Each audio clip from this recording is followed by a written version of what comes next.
How's it hanging, guys? Aaron from PhoneDog.com. You know, this year has been chock full of tablets, be it the LG G Slate, the Motorola Zoom, BlackBerry Playbook, tablets, all across the spectrum. But I have in my hand what is quite possibly one of the most popular tablets out there. At least that's what you say. It's one of the most popular tablets out there. Here it is, the Galaxy Tab 10.1, made by Samsung. This is a Google I/O version that we got at Google I/O for attending. 5,000 given away to all 5,000 attendees, and you can see that it's got that special edition Google I/O back cover as well. So we saw this at Mobile World Congress. They've changed the design around a little bit for the States. Nice thin light device with an awesome feature set. Is this the tablet to have when it comes out? The rumor's June 8th. But of course, as you know, those dates can always change. Is this the tablet to have? Should you go with the Playbook, the Zoom, something else in the market?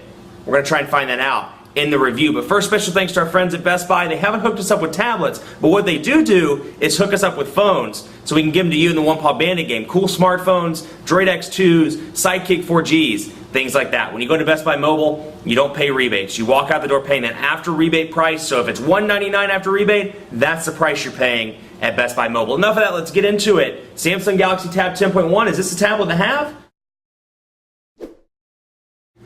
Let's take a look at the Android market and see how it's changed, because like I said, if you haven't seen one of the tablet videos, the market's very different on a 10.1 inch tablet than it is on an Android 2.3 powered device, you know, smartphone, things like that. So we can bring up and you'll see featured tablet apps. So you can download two types of apps. You can download tablet apps and you can download the some of the regular phone apps as well. And then you can download books, because Google Books is part of the Android market. So you can jump over here to books.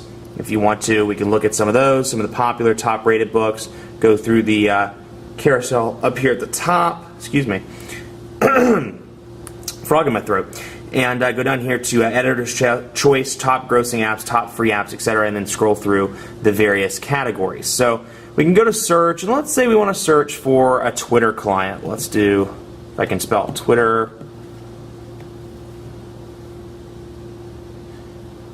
and then it brings up some of the different Twitter clients. So you have Tweetcaster, Seismic, Twika, TweetDeck, things like that. So quite a few different options. TweetDeck over here, we can bring that up.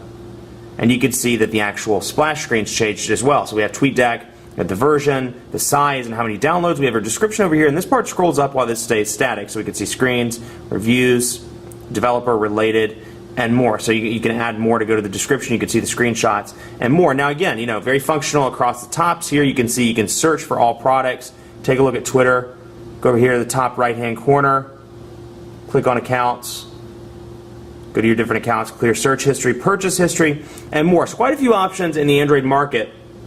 We'll jump back out of that and take a look at some of the personal information management tools, calendar, contacts, things like that. So this is going to bring up my Twitter feed of contacts, as well as the contacts that I have as part of the Old Man McTweety test account. So you can see here, we'll go to Alex Wagner, for example, and you can click, and again, very functional up here at the top. All contacts, find contacts, new, go to edit if we wanted to edit Alex, and then you can click done, cancel. So again, optimized for that large display, and then our kind of right click button, if you will, is over there in the top right hand corner. So I can scroll them down through here. Oh, my buddy Anderson Cooper, we'll talk to him. You can see his most recent Twitter update. And then if I want to find a contact like Old Man Baker, he is right there, and I can bring him right up. So same thing with calendar, you know, made for that bigger display. It's been modified around.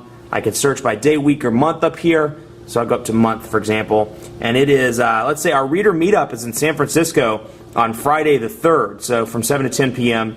In San Francisco. So let's say meetup, and then it's in San Francisco. Old Man McTweety is from 7 o'clock p.m. to 10 o'clock p.m. So bring it up like that. Where, description, things like that. We don't want a reminder. We're going to get rid of that. And then I can hit done, and it's going to pop up and bring it up right there. So you see, set on Friday, and then I can see it by month if I want to, see that I have it scored in the month calendar. I can see it on the week basis, and I can search if I want to for meetup, or Meetu as I typed in, and it brings Meetup, the calendar that it's on, the repetition, and more. So again, you know, portrait landscape, very functional. It takes advantage of the larger display and ushers in some nice changes to the personal information management stuff on the Android tablets. Google Music announced at Google I/O, finally available to some people via invite. I got my invite and I have my music loaded up, so it works pretty well on the tablet. So I have this up, but I'm going to go back to the album art here so you can see the various album art that I have here. I can scroll back and forth through some of the different songs. I have a pretty eclectic mix of music that I like. Let's go back to Rick Astley. There's no strangers to love. You know the rules, and so you get the idea. So sounds great coming out of the speakers. That's at full volume, by the way, and it's very easy to use. Now, of course, it is. I'm on Wi-Fi right now, so buffering is pretty easy, and I haven't had any issues with it here. When you get into like a 3G smartphone on Verizon or AT&T, and you have Google Music installed, it could be an issue because I know I've been listening to music on the Droid X2 demo, for example, and I find that it'll freeze pretty regularly because it's not buffering fast enough. So if you have a 4G device, it's fine, but anyway, this is a tablet review, but it works very well on this tablet. So you have Google Music that you can install if you have the invite. It's nice to be able to sync up your music between your computer and this. It's kind of like an answer to iTunes, if you will, kind of a nice little bridge for Google. So that's pre-installed on here as well. And then let's see, what else? Let's look at Samsung's Music Hub while I'm thinking about it, because I did want to show you this. Skip that message. We're going to bring this up. It's kind of like a music store of sorts for Samsung. So you have all these app stores, Samsung apps, you have the Android market, and then you have this. So we've got Born This Way by Lady Gaga, for example. We'll click on that and bring that up. And we can download the album for $7.77. And you see all the different songs are 99 cents. As well. So we could go to put that one in the cart if we wanted to, add it to the basket, and then we could buy it. And then you could search by genres, playlists, and my page. So if I wanted another song, I could do the same thing and then buy them through the cart. So it's nice to have this on here. It's a good bridge between my argument with Android or with iOS, where there's always been iTunes is out of the box on the iPad 2 and on the iPhone, making it very easy to install music, to install movies out of the box. This is a nice bridge for Android. Still not as clean of an ecosystem as iOS and iTunes, but definitely a good approach. Let's take a look at Quadrant Standard. We'll do a camera test and we'll call it a day. I'm not sure if Quadrant Standard is going to work really well on this, but we can certainly try. Now, I've been pretty impressed overall with this tablet. I love the size. That's my favorite thing about this tablet in comparison to something like a big bulky Motorola Zoom or even something like the G Slate. I think it's a perfect size. I like the size, the display of the G Slate, but I prefer the size and overall feel of the Galaxy Tab 10.1, if that makes any sense. So it's a nice tablet.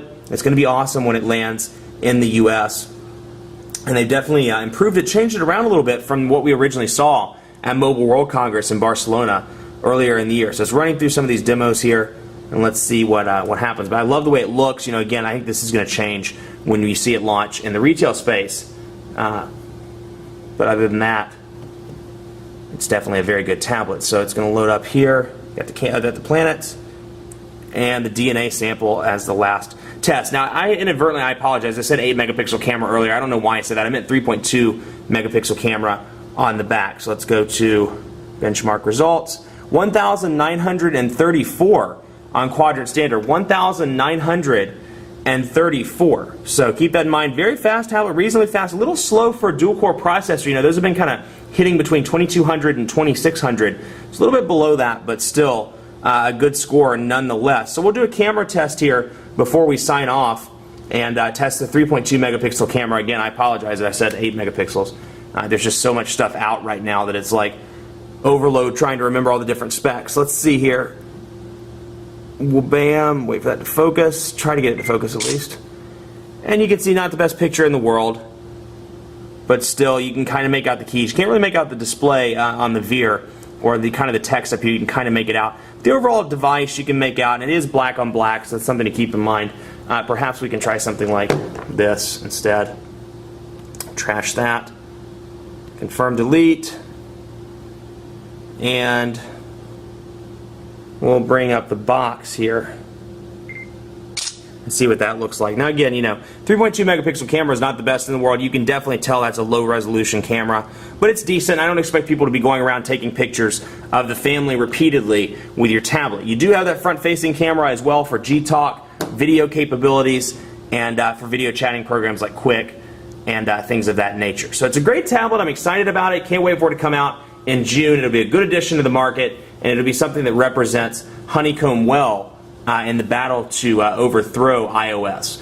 Much more coverage to come on Samsung Galaxy Tab on PhoneDog.com. Keep it locked on the site, and be sure to follow us on Facebook and on Twitter, but be sure to like us, particularly on Facebook, at Facebook.com/PhoneDog. We're giving away iPad 2s. I love how I just gave a review about this device. I'm pitching iPad 2s, but we are giving those away, smartphones and more, as part of our iPad 2 and smartphone sweepstakes. It's colossal, so be sure to go check it out. And follow me on Twitter as well, PhoneDog_Aaron, and on Facebook at Facebook.com/PhoneDogAB. Thanks so much for watching. Keep it locked on the site. Much more coverage to come on this bad boy. We'll see you next time.